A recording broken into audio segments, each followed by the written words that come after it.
Takhle, to je jeden z mých nejoblíbenějších, je to strašně rychlý a strašně účinný. Při použití musíme trošku naslinit. Co s tím chceš dělat? No vidíš. Někdo? Tak jdem.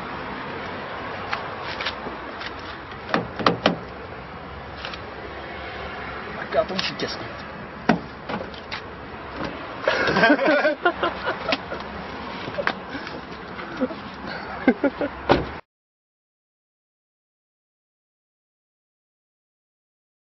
Není tady ani noha. Stará dobrá Felicie, zámky na jednoduchý elektrický obvod.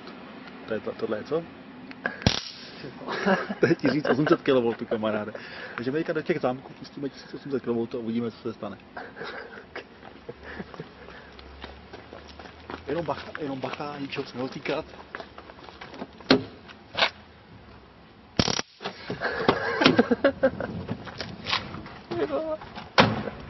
Tak to jo.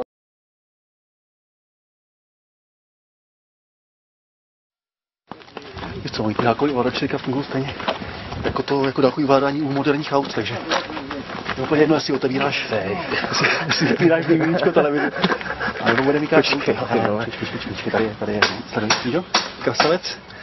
No tohle, ty vole, počkej, ty vole, to si děláš. My jsme zkoušeli vždycky navodit nějaký čísla, jenže prostě to jsme tady stáli půl hodiny. Ale, jak se na tohle. Sleduj?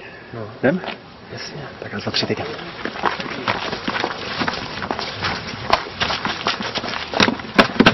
Naučený?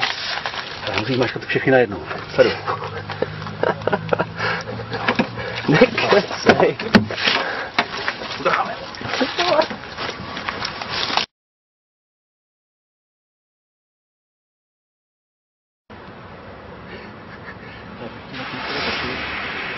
Akorát, že prostě to potřebuješ trošku víc zvučnosti. To neznáš? To je anální koru. Tak jdem? Strašný.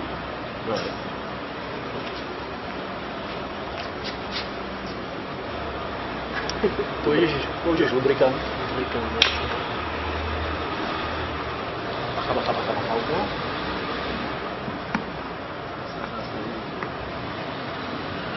Tak a potřebuješ na přesný místo, který ti pak ještě ukážu. No? A teďka jenom zapumpuješ.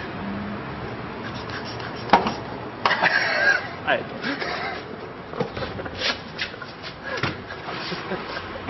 To je právě. OK.